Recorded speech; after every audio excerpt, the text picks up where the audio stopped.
Hey everyone, Luke here. Today we will be reading in Matthew chapter 17 and Mark chapter 9. Matthew 17. After 6 days, Jesus took Peter, James, and his brother John and led them up on a high mountain by themselves.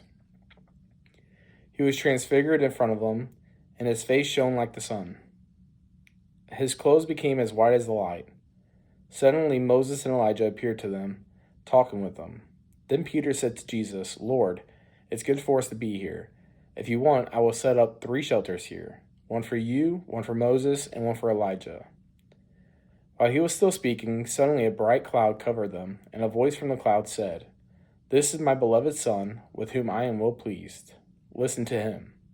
When the disciples heard this, they fell face down and were terrified. Jesus came up, touched them, and said, "Get up, don't be afraid." When they looked up, they saw no one except Jesus alone.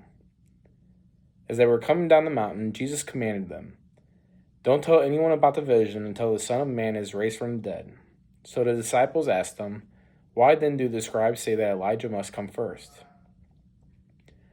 "Elijah is coming and will restore everything," he replied. "But I tell you, Elijah has already come, and they didn't recognize him. On the contrary, they did whatever they pleased to him. In the same way, the Son of Man is going to suffer at their hands." Then the disciples understood they had spoken to him about John the Baptist. When they reached the crowd, a man approached and knelt down before him. "Lord," he said, "have mercy on my son, because he has seizures and suffers terribly. He often falls into the fire and often into the water. I brought him to your disciples, but they couldn't heal him." Jesus replied, "You unbelieving and perverse generation, how long will I be with you? How long must I put up with you? Bring him here to me." Then Jesus rebuked the demon, and it came out of him, and from that moment the boy was healed. Then the disciples approached Jesus privately and said, "Why couldn't we drive it out?" "Because of your little faith," he told them. "For truly I tell you, if you have faith the size of a mustard seed, you will tell this mountain, 'Move from here to there,' and it will move. Nothing will be impossible for you." As they were gathering together in Galilee, Jesus told them, "The Son of Man is about to be betrayed into the hands of men. They will kill him, and on the third day he will be raised up." And they were deeply distressed. When they came to Capernaum, those who collected the temple tax approached Peter and said, "Doesn't your teacher pay the temple tax?" "Yes," he said. When he went into the house, Jesus spoke to him first. "What do you think, Simon? From whom do earthly kings collect tariffs or taxes? From their sons or from strangers?" "From strangers," he said. "Then the sons are free," Jesus told them. But so we don't offend them, go to the sea, cast in a fish hook, and take the first fish that you catch. When you open its mouth, you'll find a coin. Take it and give it to them for you and me, or for me and you." And then Mark chapter 9. Then he said to them, "Truly I tell you, there are some standing here who will not taste death, and they see the kingdom of God come in power." After 6 days, Jesus took Peter, James, and John and led them up a high mountain by themselves to be alone. He was transfigured in front of them, and his clothes became dazzling, extremely white, as no launderer on earth could whiten them. Elijah appeared to them with Moses, and they were talking with Jesus. Peter said to Jesus, "Rabbi, it's good for us to be here. Let's set up 3 shelters, one for you, one for Moses, and one for Elijah," because he did not know what to say, since they were terrified. A cloud appeared, overshadowing them, and a voice came from the cloud.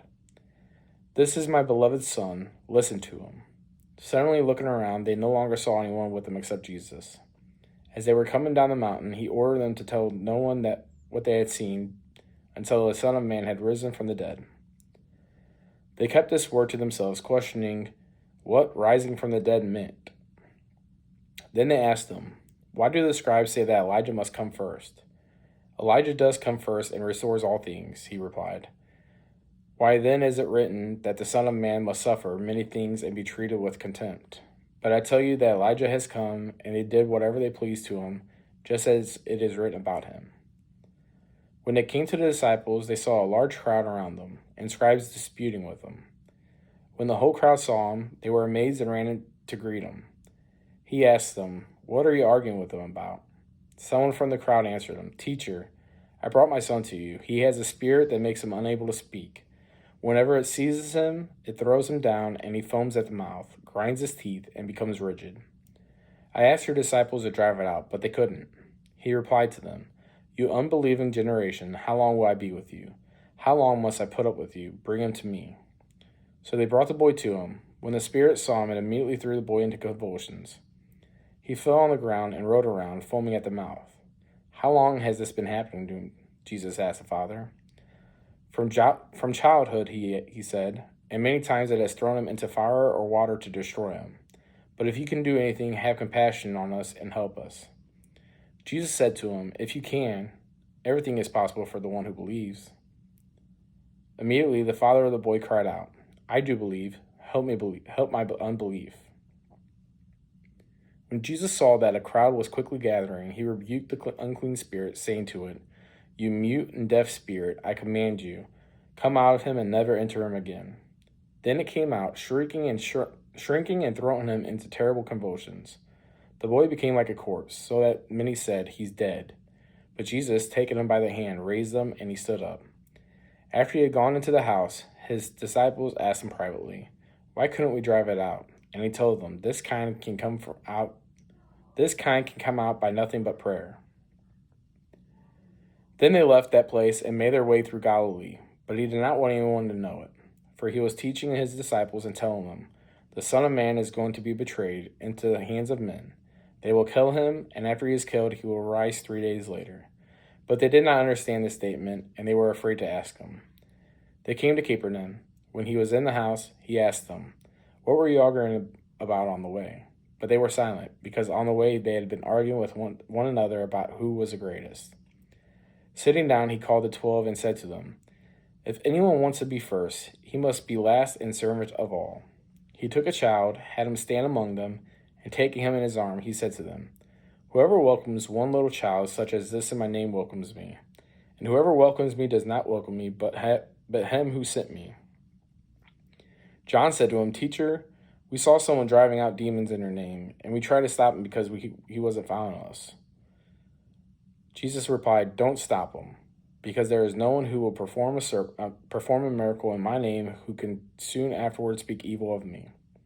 For whoever is not against us is for us, and whoever gives you a cup of water to drink in my name because you belong to Christ, truly I tell you, he will never lose his reward. But whoever causes one of these little ones who believe in me to fall away, it would be better for him if a heavy milestone were hung around his neck and he were thrown into the sea. And if your hand causes you to fall away, cut it off.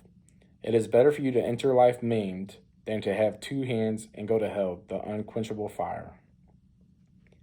And if your foot causes you to fall away, cut it off. It is better for you to enter life lame than to have 2 feet and be thrown into hell. And if your eye causes you to fall away, gouge it out. It is better for you to enter the kingdom of God with 1 eye than to have 2 eyes and be thrown into hell. Where their worm does not die, and the fire is not quenched, for everyone will be salted with fire. Salt is good, but if the salt should lose its flavor, how can you season it? Have salt among yourselves, and be at peace with one another." And that's our reading for today. Thank you. Have a great day.